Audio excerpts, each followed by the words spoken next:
오늘도 우리 출애굽기 같이 함께 말씀을 공부하는 시간입니다. 우리 출애굽기 12장 1절부터 14절. 우리 오늘은 10가지 재앙 거의 마지막 날 6월절 사건이 기록되어 있는데요. 그 6월절에 대해서 우리 함께 살펴보려고 합니다. 출애굽기 12장 1절부터 14절의 말씀입니다. 12장 전체가 6월절에 대한 내용들이 기록되어 있는데요. 앞부분 1절부터 14절 말씀 한 절씩 같이 교독하겠습니다. 제가 먼저 1절 읽습니다. 여호와께서 애굽 땅에서 모세와 아론에게 일러 말씀하시되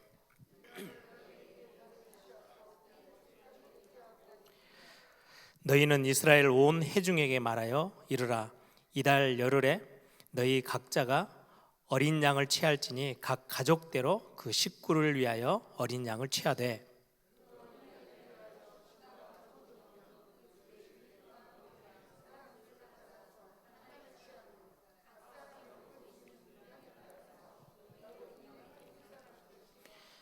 너희 어린 양은 흠없고 1년 된 수컷으로 하되 양이나 염소 중에서 취하고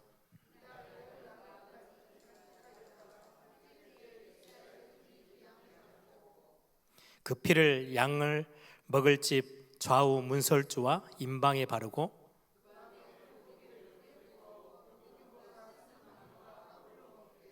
날것으로나 물에 삶아서 먹지 말고 머리와 다리와 내장을 다 불에 구워 먹고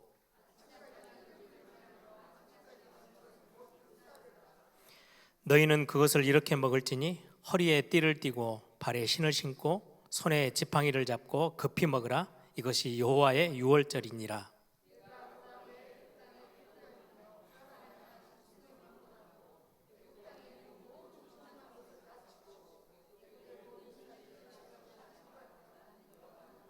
(13절) (14절) 같이 읽습니다. 내가 애굽 땅을 칠 때에 그 피가 너희가 사는 집에 있어서 너희를 위하여 표적이 될지라. 내가 피를 볼 때에 너희를 넘어가리니 재앙이 너희를 내려 멸하지 아니하리라. 너희는 이날을 기념하여 여호와의 절기를 삼아 영원한 규례로 대대로 지킬지니라. 아멘. 6월절에 대해서 오늘 같이 함께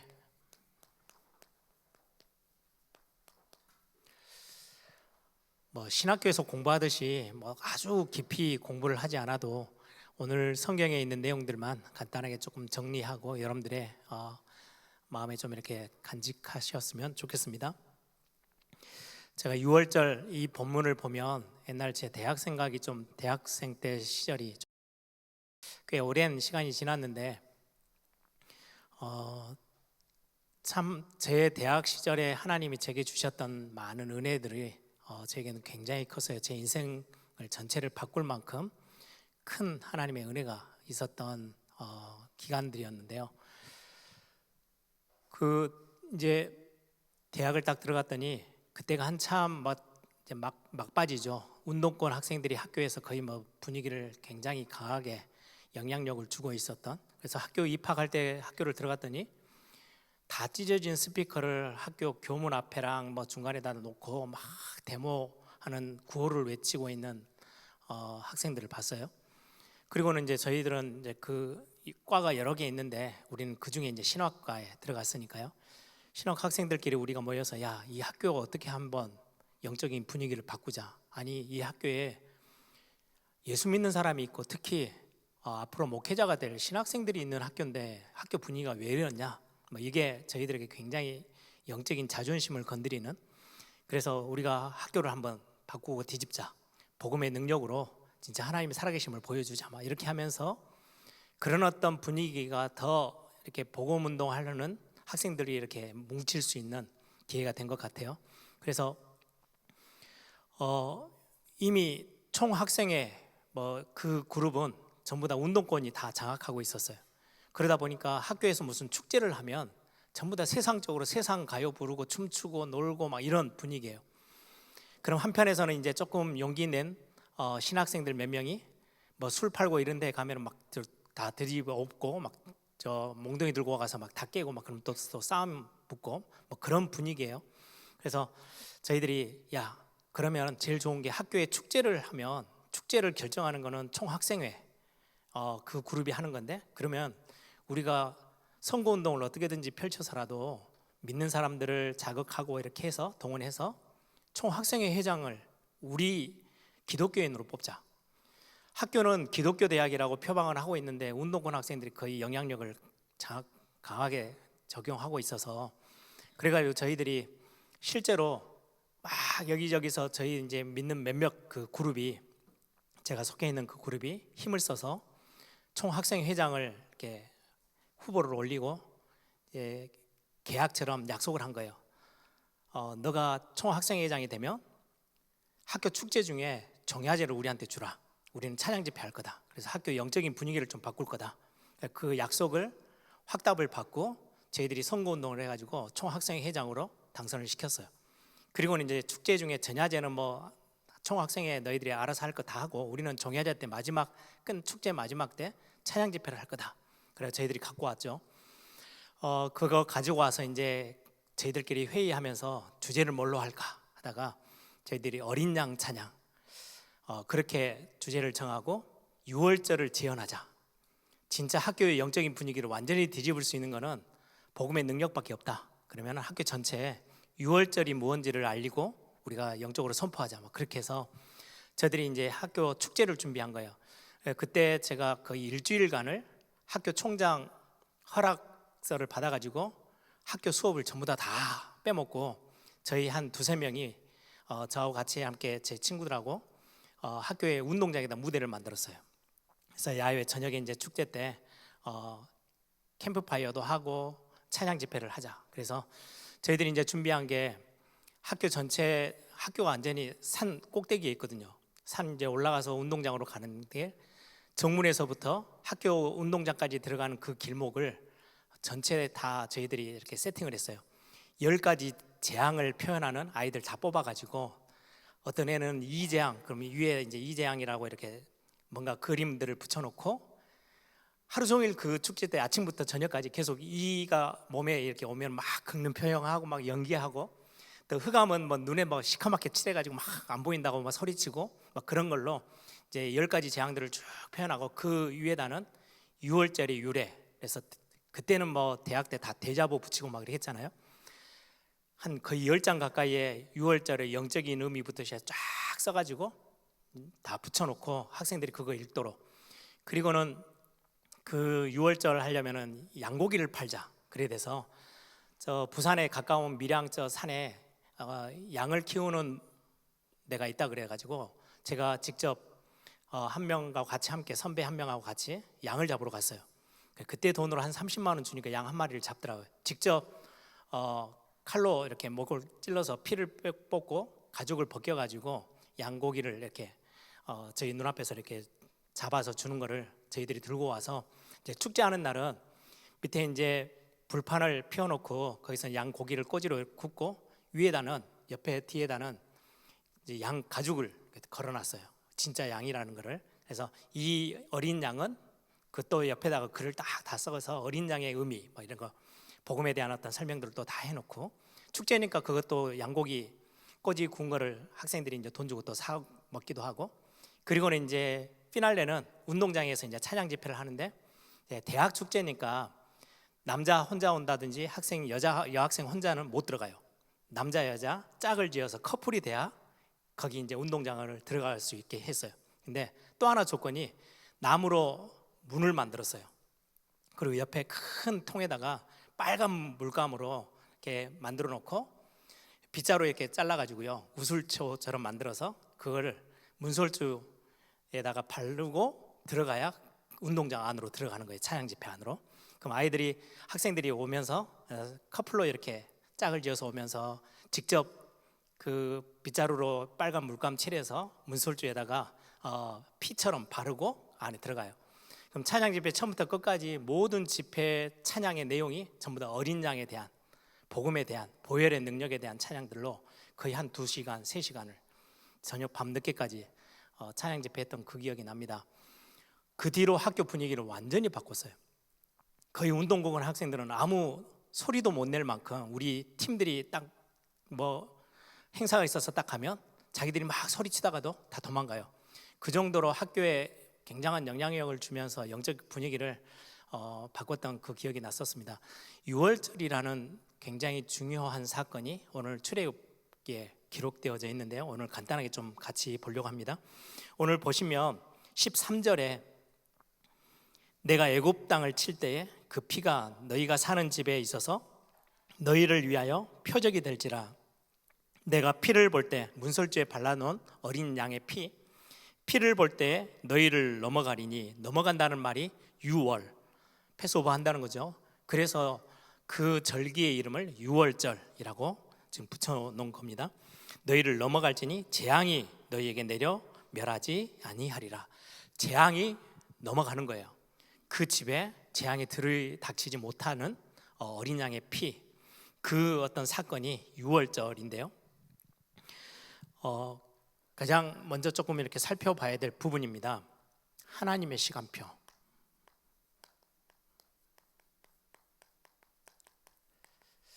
유월절에 담겨져 있는 의미 중에 굉장히 큰 거예요. 2절을 한번 보세요. 이달을 너희에게 달의 시작 곧 해의 시작달이 되게 하고, 우리 한국에도 1월 1일이 되면 우리 전체 태양력이죠. 1월 1일이 되면 신년이라고 해서 뭐 해피 뉴 이어 해서 해가 바뀌었습니다. 뭐 2022년에서요 2023년으로 해가 바뀌죠. 그런데 그거는 그냥 전 세계가 같이 함께 하는 거고요. 우리나라는 나중에 따로 구정을 또 세워요. 음력으로 이제 첫 달이 시작되는 거죠. 그래서 달의 어떤 그런 어떤 크기와 뭐 그런 시간표를 맞춰서 음력이라는 걸 아직도 우리 한국은 세요. 그래서 신정도 있지만은 구정을 우리 한국은 더 좀 세게 보내는 것처럼 유대인들, 이스라엘 유대인들에게는 그냥 지금의 1월, 2월, 3월 이렇게 태양력으로 지나가는 날짜도 있지만 구약 시대 때부터 시작해서 이스라엘 백성들이 자기 나라의 달력을 종교력으로 가지고 있어요. 그 첫 달이 뭐냐니까요.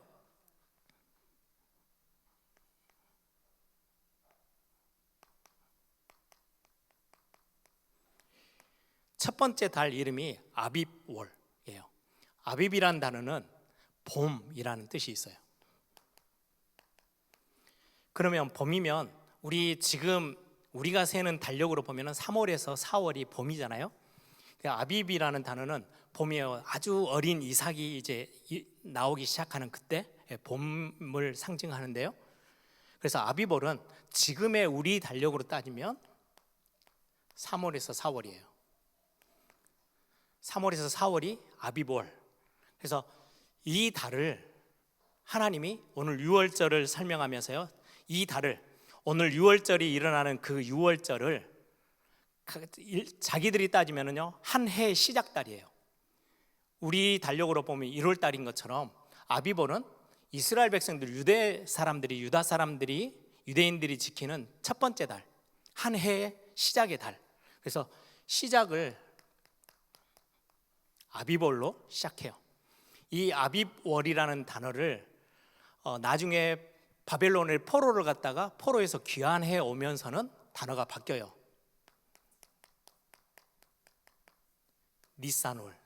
니산월이라는 이름으로 바뀌어서 부르기 시작해요. 그래서 아비볼, 니산월이 유대인들이 지키는 달력의 첫 번째, 한 해의 첫 번째 달이에요. 오늘 딱 그렇게 설명하고 있죠. 이 달을 너희에게 달의 시작 곧 해의 첫 달이 되게 해라. 한 해의 첫 달이 되게 해. 그게 니산월이에요. 아비볼은 이제 포로 시대 이전에서 이렇게는 불렀고요. 나중에는 이제 니산월이, 그래서 성경에 여기저기 보면 니산월이라는 단어가 훨씬 더 많이 기록되어져 있어요. 왜냐하니까 포로 귀환 이후에 선지서나 이런 것들이 기록된 부분이 많아서 니산월이 아비볼과 같은 단어입니다. 그런데 이 아비볼에 오늘 보니까 10일 첫 달이죠. 이들이 따지려고 보면은 1월 10일인 거죠. 첫 달, 자기들의 달력으로. 그러면 한 3월 달에서 4월 달 중간 정도 될 거예요. 아비볼의 10일에는 어린 양을 준비해라. 양을 이제 흠없는 양을 준비하라고 말씀하고 있어요. 여기 보세요. 3절에 너희는 이스라엘 온 회중에게 말하여 이르라. 이달 열흘에 10일 날이 되어지면 너희는 각자 어린 양을 취하지니 각 가족대로 그 식구를 위하여 어린 양을 취하되 준비해 놔라. 그리고는 딱 준비해 놓고, 그리고는 14일 날, 이때가 6월절이에요. 이때 양을 잡아요. 양을 잡아서 그날 밤에 허리띠도 메고 신발도 다 신고 급하게 양을 구워서 먹는 거예요. 먹고 그 다음날 아침이 되어졌을 때 이제 출애굽해서 나가는 거죠. 그래서 이때가 6월절이에요. 그럼 10일 날은 양을 준비해요. 어린 양을 준비하죠. 그리고는 14일 날 6월절 어린 양을 잡고 양을 죽여서 각 집집마다 문설주에다가 바르는데요. 문이 이렇게 돼 있죠. 그럼 여기는 문지방이에요. 문지방이 이제 문을 들어갈 때 이제 턱이냐 문턱이고, 이게 문설주예요. 여기에 보면은 임방이라고도 나오죠. 임방과 문설주에 양의 피를 발라라. 이게 임방이에요. 위에 있는 문 위에 있는 바가 임방이고, 이건 문설주. 그래서 이 문설주에 피를 바르고 임방에도 피를 발라라. 그래서 집에 문설주와 문임방에 피를 바르도록 해서 이날 이제 거기서 양을 잡고 피를 뿌려서 문임방과 문설주에 바르고 기다렸다가 아침이 되어지면 이제 떠나가는 거예요. 그날 밤에 재앙의 저주의 사자들이 그 애굽 전 지역을 다 도는데 피 발라져 있는 집만 넘어가는 거예요. 그래서 6월절. 그래서 여기는 재앙이 미치지 않아요. 이제 그런 의미의 6월절이죠. 그리고는 17일 이제 애굽에서 빠져나와서 이제 홍해 바다를 건너고, 그 앞에 그 홍해 바다에 애굽의 군대들이, 전차 부대들이 막 뒤쫓아오잖아요. 뒤쫓아오는데 그때 막 구름기둥 불기둥으로 막아서고 이스라엘 백성들이 다 홍해 바다 건널 때까지 기다렸다가, 그리고는 애굽 군대들이 바다에 다 들어왔을 때 하나님이 바다를 덮어버리세요. 그래서 완전히 애굽의 군대들을 물속에다 수장시키는 날, 그날이 니산월 아비볼의 17일이에요. 근데 이 날짜를 왜 제가 적었냐니까 굉장히 의미들이 있어요. 예수님이 예루살렘 성에 어린 양 되셔서 십자가에서 죽어 주시잖아요. 우리를 대속해서 십자가의 제물이 되어지시는 그 일을 위해서 종료주일이라고 말하는 아비볼 니산월 10일 날 예루살렘에 입성합니다.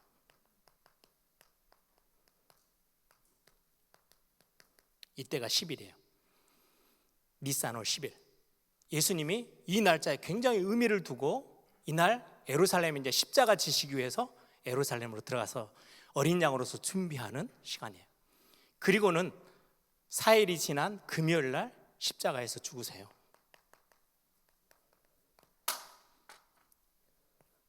십자가 사건, 십자가에서 죽어주신 그 사건이 6월절 밤. 그리고는 예수님이 3일 뒤에 부활하세요. 부활이 17일이에요. 그리고 굉장한 의미가 여기에 담겨져 있어요. 모든 것들을 하나님의 시간표로 지금 바꾸시는 거예요. 400년에서 430년 가까이 애굽에서 애굽의 시간을 보냈던 이스라엘 백성들, 종노릇하고 거기서 고생하고 거기서 엄청난 핍박을 받고 그 안에서 많은 노예로서의 삶, 미래도 없어요.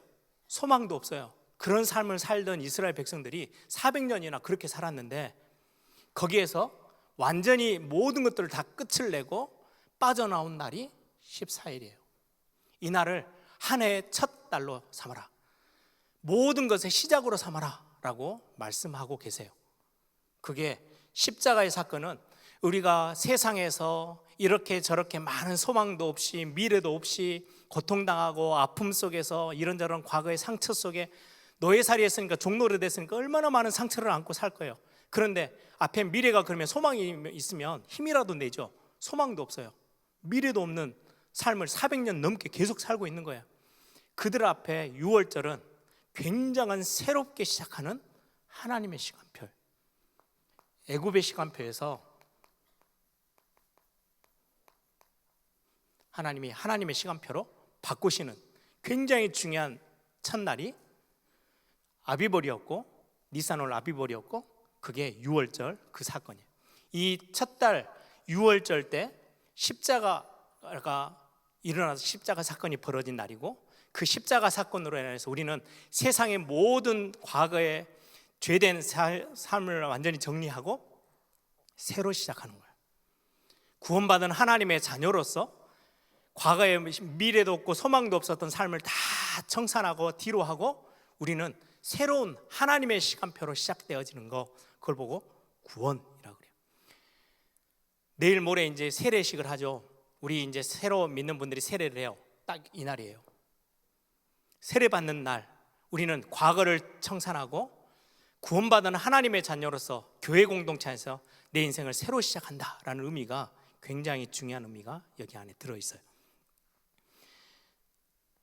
1월 17일, 니산월 17일은 여러 가지 의미가 있는데요. 부활의 아침. 그래서 우리가 예배하는 것도 모든 것의 시작이에요. 그래서 주일이 우리는 시작이에요. 전에 제가 말씀드렸죠. 요즘 가게에서 이렇게 파는 다이어리 보면 월요일을 첫날로 두는 거는 저는 바로 딱 열어보고 바로 던져버립니다. 제 기준은 그게 첫날이 아니에요. 주일이 첫날이지. 하나님이 그렇게 정하셨거든요. 시작의 달로 그때가 새롭게 시작할 수 있는, 우리가 과거를 다 정리하고 새로 시작할 수 있는 날. 그래서 니산월 17일은 굉장히 의미가 있는 게요. 노아의 방주 안에 들어가서 구원을 받았잖아요. 그리고 방주가 땅을 찾아서 딱 도착해서 문이 열리는 그날이 니산월 17일이에요. 완전 새로 시작하는 날. 또 이스라엘 백성들이 광야에서 하나님이 나중에 30장 넘어가서 36장 이 뒤쪽 보면요, 성막을 짓게 하시거든요. 성막을 짓는 첫 시작을 언제 하기로 했냐? 니산월 때 하는 거예요. 그래서 예배하는 것도 우리의 모든 것의 새로운 시작이 예배가 되도록 하나님 그렇게 딱 세팅을 하셨어요. 또 하나는 40년 동안 광야에서 이렇게 계속 돌다가 이제 하나님이 약속하신 가나안 땅에 딱 들어가요. 그래서 여리고 성을 앞에 두고 평지에서 이제 이스라엘 백성들이 거기서 유월절을, 이제 가나안 땅을 처음 들어가서 요단강 건너고 가나안 땅 여리고를 앞에 두고 거기에서 평지에서, 여리고 평지에서 유월절을 딱 지켜요. 그때 그 유월절을 지키고 나서 하나님이 만나를 40년 동안 내리시던 만나를 딱 끊으세요. 그때가 언제냐? 니산월이에요. 굉장한 의미가 있죠. 이제 너는 이곳에서 새로운 삶을 시작하는 거야. 거기에서 하나님이 예배해 놓으신 음식을, 이제 곡식을 따서 먹기 시작하면서부터는 이제는 만나가 필요 없어져요. 그래서 새로운 삶을 살 수 있도록 하나님이 나를 정하시고 인도하셨던, 그래서 부활도 마찬가지죠. 우리 예배와 모든 게 다 관계 있죠. 그래서 이 니산월이라는 아비벌은 6월절이 있는 이 달들은 굉장히 중요해요. 우리의 모든 것의 시작. 그래서 우리가 6월절, 그러면 구원을 가장 먼저 떠오르는데, 이 구원의 비밀은 하나님의 시간표 속으로 우리가 들어가는 거예요.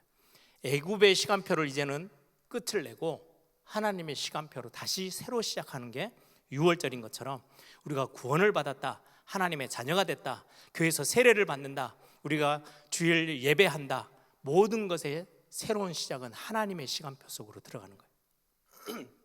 그래서 우리의 어떤 6월절에 담겨져 있는 비밀은, 가장 첫 번째 여러분들이 기억하셔야 되는 게, 하나님의 시간표로 우리가 새로 시작하는 귀중한 날, 그게 우리의 예배이기도 하고, 성막이 이 안에 들어있죠. 성막을 만들 때도 중요한 니산월 아비볼에 하나님이 성막을 짓기도 하시고요. 그래서 이 한 해의 첫 시작을 6월절뿐만 아니라 예수님이 오셔서 십자가 지셨던 모든 것들이 이 시간표와 다 연관되어져서 진행이 되어지는 것들을 우리가 보게 됩니다.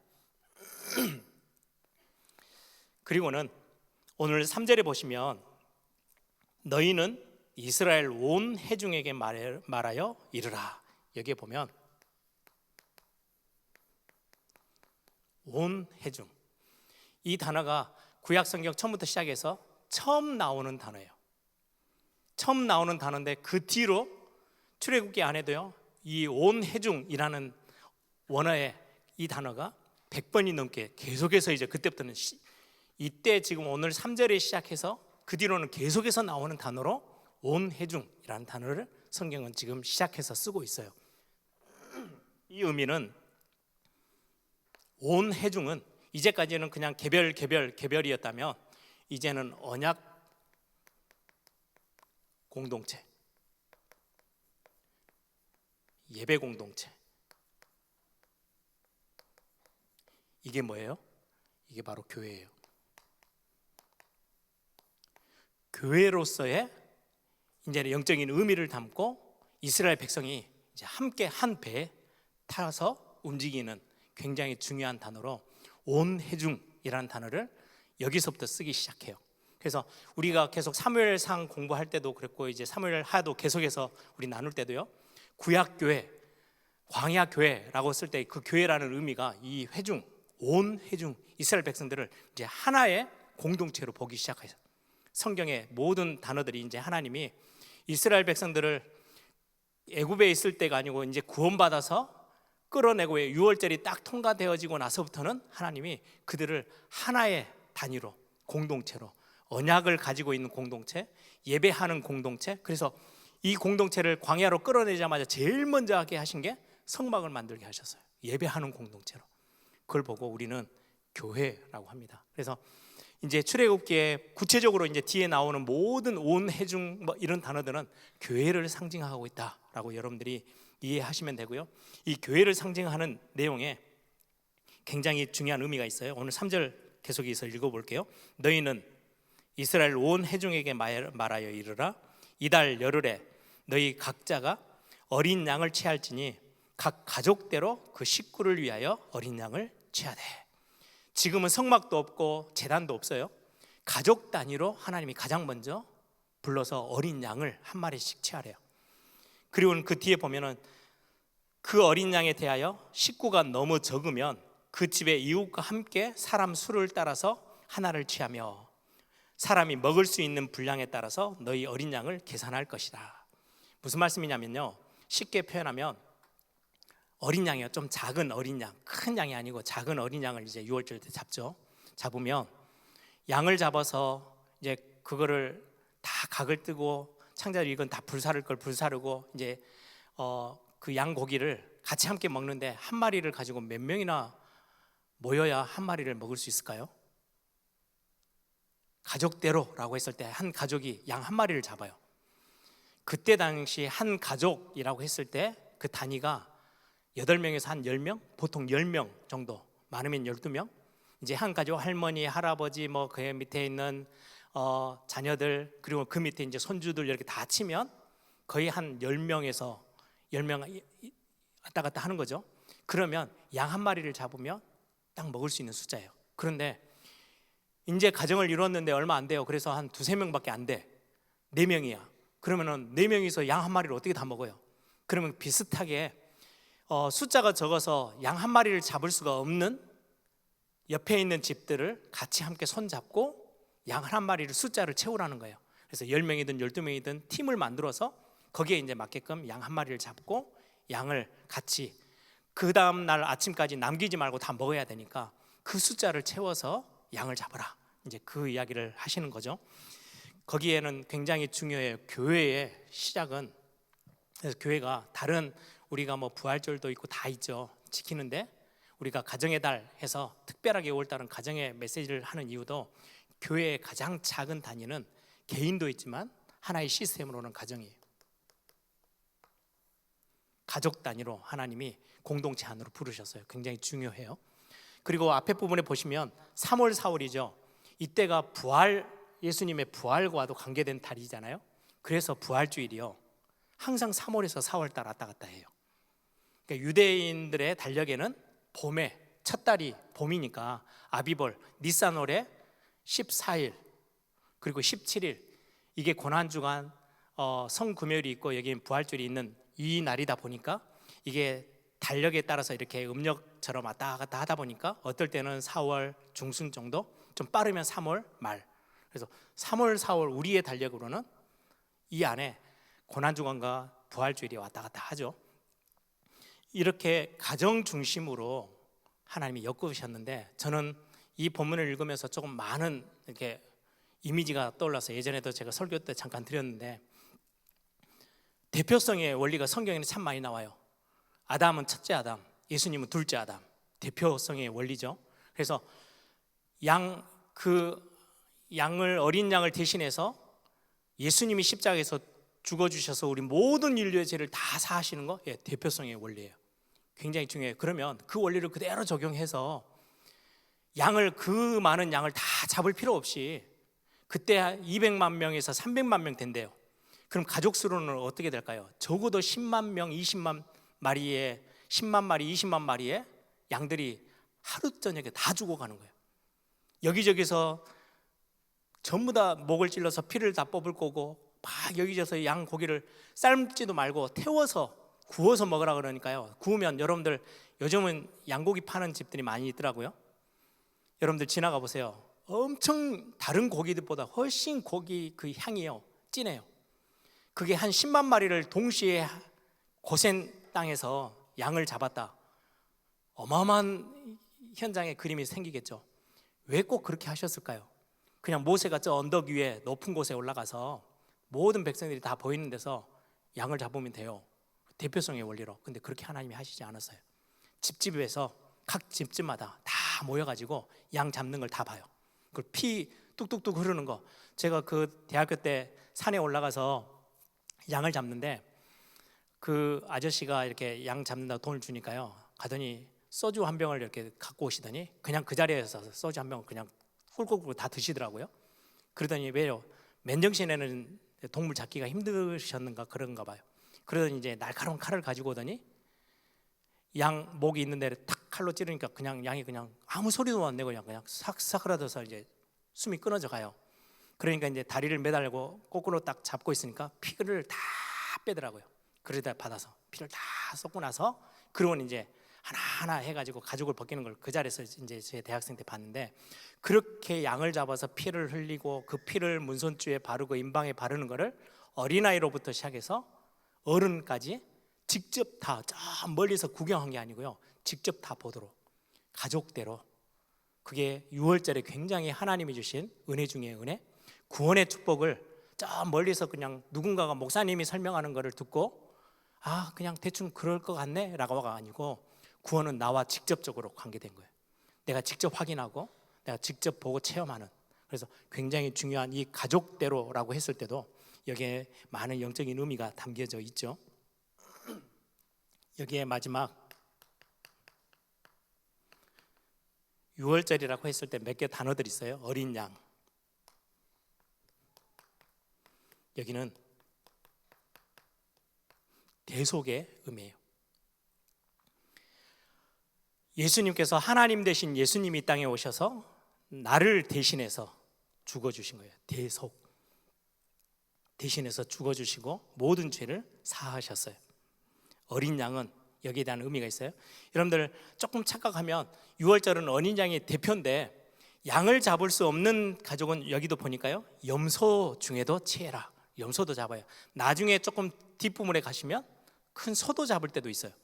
근데 거의 대표성은 대표적으로는 어린 양을 잡으라고 유월절에서 설명하고 있어요. 그리고는 양의 피, 모든 문설주, 그 다음에 임방에 발라라. 이거는 문이잖아요. 문, 집에 들어가는 문. 이 밖에는 애굽이라는 세상이에요. 세상에 살던 우리가 이제는 세상의 삶을 끝을 내고 피가 발려져 있는 문을 통과해서 이제는 하나님의 시간표가 기다리고 있는 그 공간으로, 시공간으로 들어가는 거예요. 그게 구원이고 그게 유월절이에요. 양의 피가 발려져 있는, 그리고는 더 이상 그 안에 들어가 있는 사람들에게는 재앙이나 저주가 다가오지 못해요. 그래서 세상의 모든 것들을 이제는 청산하고 끝을 내는 거야. 너가 이제까지 세상에서 어떻게 살았든 상관없어. 이 문을 통해서 들어가는 순간 이 세상과는 상관없고 이제는 하나님과 상관이 있는 사람으로 바뀌는 거야. 굉장한 의미가 담겨져 있고, 이 피가 발려져 있는 집 안으로 들어가면 세상의 그 어떤 재앙도, 그 어떤 멸망도, 심판도 미치지 못해. 다 넘어가게 될 거야. 그게 유월절의 의미가 되죠. 양의 피는 그런 의미가 있습니다. 세상과는 구별을 시키는 굉장히 중요한 어떤 포인트예요. 그리고는 오늘 본문에도 보니까 무교병을 먹어라. 6월절이 14일이라면 여기에 7일 동안은 무교절로 지켜요. 6월절로부터 시작해서 7일 동안, 한 주간 동안 더 축제로, 우리가 구원받았다라고 하는 축제로 7일간, 그래서 21일까지 무교절, 그래서 6월절과 무교절은 연결이 돼요. 6월절은 하루를 의미하면 무교절은 7일 동안의 한 주간의 축제의 기간이에요. 이 6월절로부터 시작해서 무교절이라는 이 절기에서는 뭘 먹냐니까 대표적으로 무교병을 먹어요. 무교병이 뭐냐? 누룩이 들어가 있지 않는 빵. 누룩을 넣지 않으면 맛이 되게 없어요. 딱딱하고, 대신에 빨리 부패되지 않아요. 오랫동안 먹으려고 보관해놔도 썩지 않아요. 왜? 누룩이 들어가 있지 않은 거니까. 대신에 맛은 조금 별로 없어요. 이거를 6월절부터 시작해서 무교절 동안 계속해서 그 빵을 먹는 거예요. 여기에는 굉장히 중요한 의미가 있어요. 이 패자가 맞나요? 부패된 거, 세상의 죄, 이게 더 이상 우리하고 상관없어. 6월절을 통한 하나님의 백성들은 부패를 방지하고 죄악이 더 이상 담기잖아요. 그래서 사실은 무교병이 별로 이렇게 맛이 없는 것처럼 신앙생활하는 거는 세상 사람들의 관점에서 보면요, 별로 맛도 없고 재미도 없는 것처럼 보이지만 아니에요. 그것 때문에 우리 신앙을 지킬 수 있고, 세상의 죄악들이 우리를 부패하고 썩게 만드는 것들이 더 이상 들어오지 못하도록 지속해서 이 믿음의 신앙들을 지켜낼 수 있도록 우리의 신앙을 끌고 나간다는 의미를 담고 있는 게 무교병이에요. 그래서 누룩이 담겨져 있는 빵을 무교병이라고 하고요. 또 쓴 나물을 먹게 하셨어요. 쓴 나물은 애굽에서 고통당하던, 애굽의 시간표에 있었던 많은 어려움과 고통과 고난을 기억하라는 거예요. 쓴 나물을 먹으면서 쓰디쓴, 이게 사람이 먹기가 참 힘든 만큼의 쓴 나물인데 그걸 먹으면서 그랬지. 우리가 6월절 통과하기 전에, 하나님의 구원에 들어오기 전에 우리는 세상에서 이토록 많은, 열심히 노력하고 살았는데도 미래도 없고 소망도 없는 고난의 시간표를 우리는 보냈었지. 그거 잊지 말아야 돼. 우리가 구원받은 게 이렇게도 감사하고 하나님의 은혜 중에 은혜야 라는 것을 기억하라고 6월절과 무교절 그 절기 동안에는 무교병을 먹고 쓴나물을 먹도록 하나님이 하셨어요. 그리고는 허리띠를 띠고 발에 신을 신고, 그리고는 손에 지팡이를 쥐고 서서 이제 고기를 먹는 거예요. 왜요? 이제 새로운 출발을 바로 떠날 거니까. 이거는 구원의 6월절의 의미에서 이제는 과거에 머물러 있지 않고 빠르게 이제는 구원의 백성으로, 하나님이 원하시는 구원의 삶으로 우리는 떠나가는 거야. 새로운 출발을 할 거야 라는 의미들이 굉장히 중요하게 담겨져 있습니다. 여러분들, 이런 6월절 안에 있던 의미들, 우리가 이제 구약, 특히 광야 생활이 시작되어지면서 십계명이 주어지는 거, 성막이 만들어지는 거, 여러 가지 내용들을 이제 출애굽기 안에서 확인해 볼 건데요. 오늘은 한 가지 6월절 넘어섰던 거, 하나님의 시간표 속으로 하나님이 우리를 부르셨어요. 하나님이 직접 찾아오셔서 이스라엘 백성들을 애굽의 시간표에 이제 더 이상 있지 마, 하나님의 시간표 속으로 들어오는 거야. 데리고 들어와요. 그리고는 모든 것들을 새로 시작할 수 있는 날들을 주셨어요. 우리 예배도 그래요. 그래서 여러분들이 내일 모레 주일날 오시면서 예배하러 오시면서는, 그래, 내가 또 실패하고 또 실수하고 또 넘어졌다 할지라도 오늘 나는 또 애굽의 시간표를 뒤로 던져버리고 나는 하나님의 시간표 속에서 새로 시작하는 날이야. 여러분들이 말씀 들으면서 예배하면서 여러분들이 구원받았던 하나님의 자녀라는 삶은 우리가 새로 시작할 수 있는 굉장히 중요한 하나님이 주신 은혜의 시간표라는 걸 꼭 기억하시고, 여러분들이 교회라는 공동체 안에서 함께 누릴 어마어마한 구원의 축복들입니다. 오늘 6월절이라는 이 절기를 두고 간단하게 좀 살펴보았는데요. 이 안에 우리의 구원의 축복, 우리가 누려야 될 많은 믿음의 은혜들, 또 새로 시작하는 비밀들, 우리 여러분들이 같이 함께 묵상하시면서 또 새 은혜를 경험하는 그런 시간들이 되기를 소망합니다. 우리 함께 다 같이 한번 기도하십시다. 애굽에서의 시간표는 노예로서의 삶, 미래와 소망도 없고 혹독한 고난과 노동, 과거의 상처 속에 있었던 우리를 이제는 400년, 430년 종로로서를 완전 끝을 내고 새로 시작할 수 있도록 달수를 한 해 첫 시작으로 모든 6월절의 달을 다 거기에 맞추도록 하셨어요. 우리의 모든 삶의 시작이 되도록. 과거에 우리의 고통이 어떠했고 우리의 상처가 어떠하고 아픔이 어떠했든지 상관없이 6월절을 통과하는 그 순간부터는 우리는 새로 시작하는 겁니다. 구원받은 하나님의 자녀는 새로 시작할 수 있어요.